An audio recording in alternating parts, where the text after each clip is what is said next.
Let's talk a little bit about Zohran and Cuomo. Yeah, so they had a debate last night, Zohran, Cuomo, and Curtis Sliwa. Zohran had a good moment here, really sort of catching Andrew Cuomo and something that he said about leadership of the state. This is B1, guys. Let's listen. Shame on you.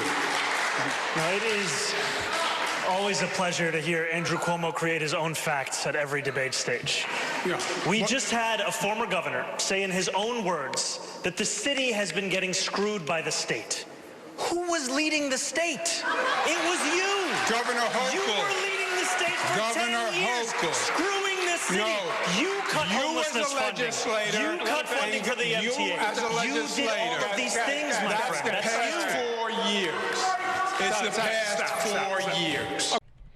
And there's so much I love about that clip, but one of the things is that Cuomo really thought he could run on like his last name and like his leadership resume, and that this Zohran guy who just came out of nowhere and loves to say like, oh, he has never had a job, that he would be a fly that he could just swat away.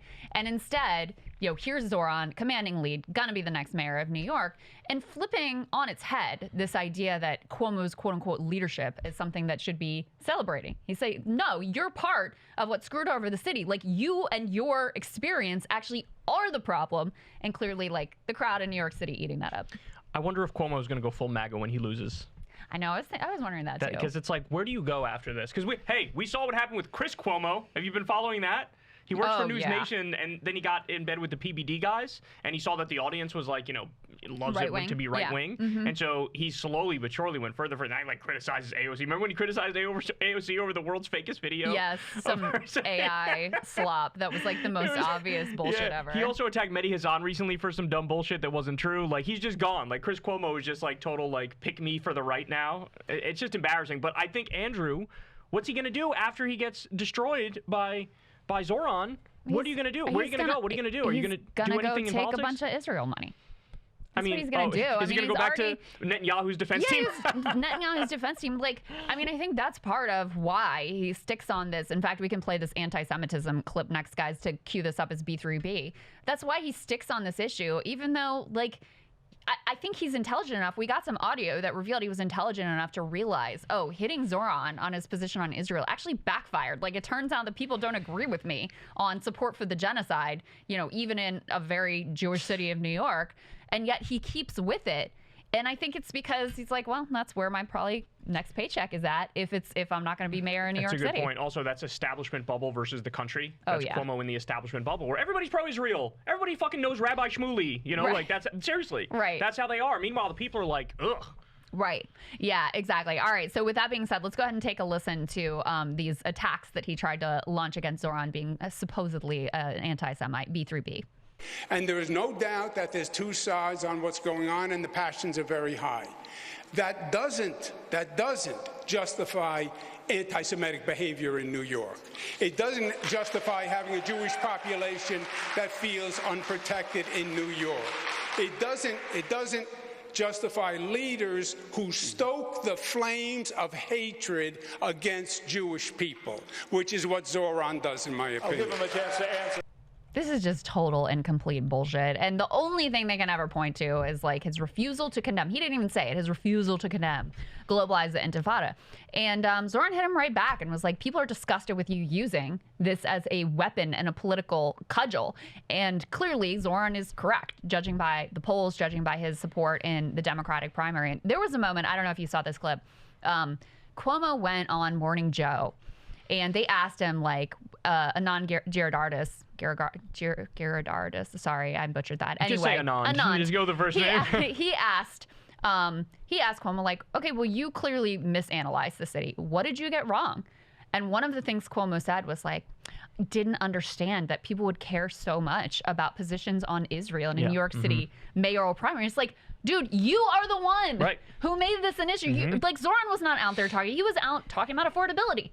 You're the one who wanted to make this some referendum on Israel and Netanyahu and supposed anti-Semitism. You're the one who made that. I mean, we all remember Zohran on the debate stage they asked like, oh, well, what's your first foreign trip? And they're being like, Israel. And Zohran being like, I'm going to stay here.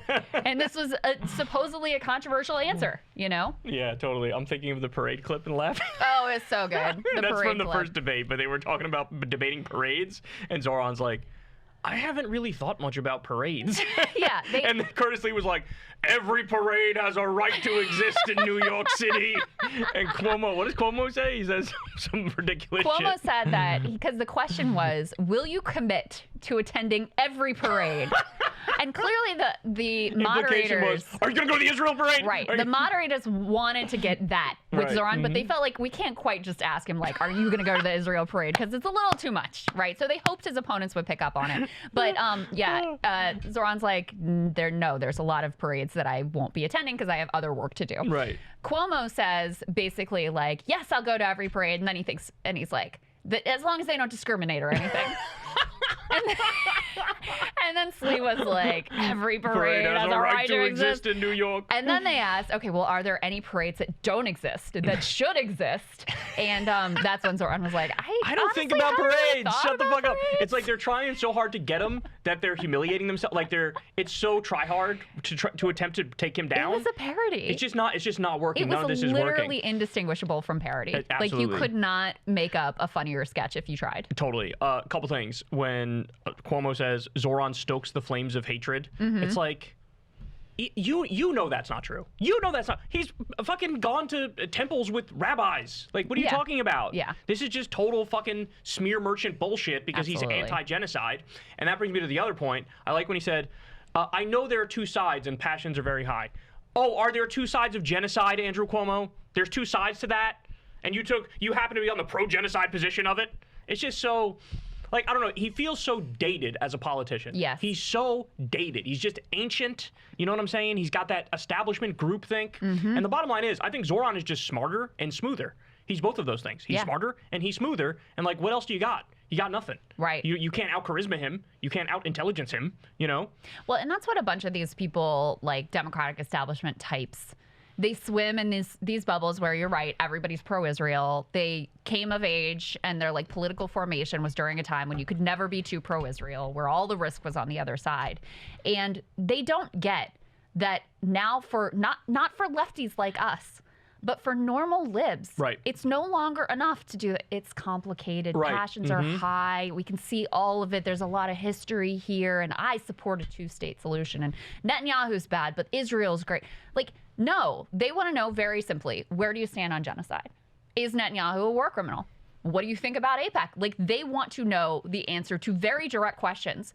And there's no way to bullshit talking point politician and weasel your way out of it. As he's found out, as Gavin Newsom has found out, as Cory Booker has found out, as Pete Buttigieg has found out, as Alyssa Slotkin has found out.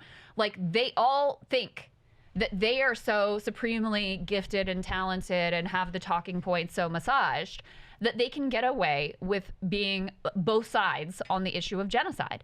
And it's just not possible. You're gonna have to pick a fucking side. Totally. Do we have any more clips of Zohran and Cuomo? I do have one more if you want to hear it on Trump. So we've got a little bit of Cuomo talking about how, you know, Trump wants Mamdani to be in there, and then Zohran's response. This is B2, guys. Let's take a listen. Donald Trump, I believe, wants Mamdani. That is his dream because he will use him politically all across the country, and he will take over New York City. Look, Donald Trump ran on 3 promises. He ran on creating the single largest deportation force in American history. He ran on going after his political enemies, and he ran on lowering the cost of living. If he wants to talk to me about the third piece of that agenda, I will always be ready and willing. But if he wants to talk about how to pursue the first and second piece of that agenda at the expense of New Yorkers, I will fight him every single step of the way. Okay. I think that's a really effective way that he lays Amazing. that out. I saw him brilliant. use a similar line in a cable news interview where he's like, listen, here's the 3 buckets. Here's what people actually voted for. If Trump wants to work on affordability, I'm all there. But if we're talking about the fascism, I'm going to resist him all day long. And I also think it's an area where, you know, Cuomo's trying to threaten people, like basically, oh, well, if Zohran's in here, he's going to really come after this city.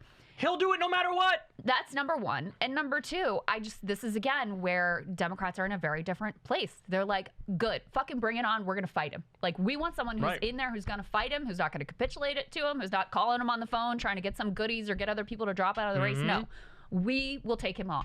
And so, you know, even in that, Cuomo's approach feels very dated and disconnected from where many voters are. And final point, Cuomo seems constitutionally incapable of saying Mamdani. Oh, it's very disrespectful. And I think for, you know, a lot of people who have, like, New York is a very diverse place.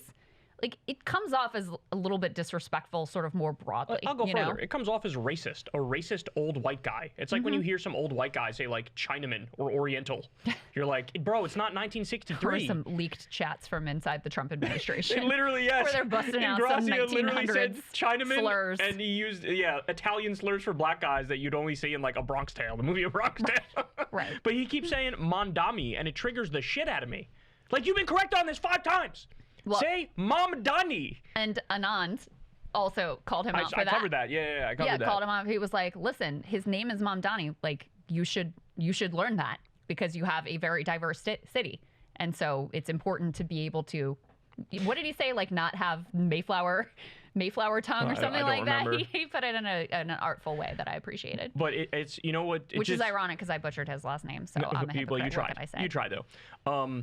It's amazing how, though, like, you know, one generation, the Italians come here and they're viewed as, like, the other. And then as soon as they're, like, assimilated and integrated, you get assholes like Cuomo, like, sort of burning the bridge behind him. Like, no, we're in the in club and you're not. And I'm going to mispronounce your name and fucking disrespect you. Very common and it's dynamic. It's so gross. It's so gross. Dynamic. Like, bro, it wasn't not that long ago that people were looking at Italians like, fucking, look at these subhuman filth over here, you know? They don't speak the language. They're fucking dirty. Like, all that shit. Yeah. And now he's part of the group that does it. I mean, it happened with Irish, too. It's just...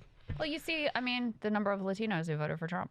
I know. Well, I'll tell you what, though, and I made this point on a different show, that all the gains with minorities, they're all gone.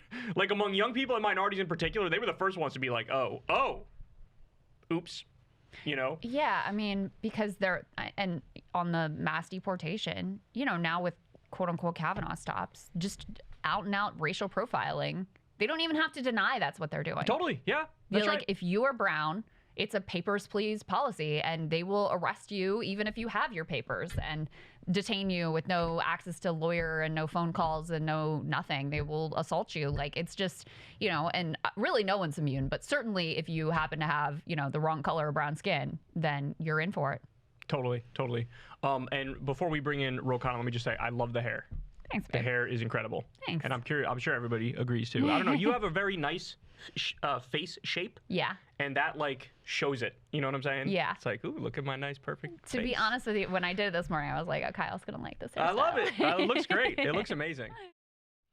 Hey, guys, just had an awesome conversation with Congressman Rokana. You definitely don't want to miss it. We get into a whole bunch of different stuff, Epstein files, foreign policy, government shutdown, his fight on CNBC, Grant Plattner, Zohran, all that stuff. Sign up below and watch the full thing.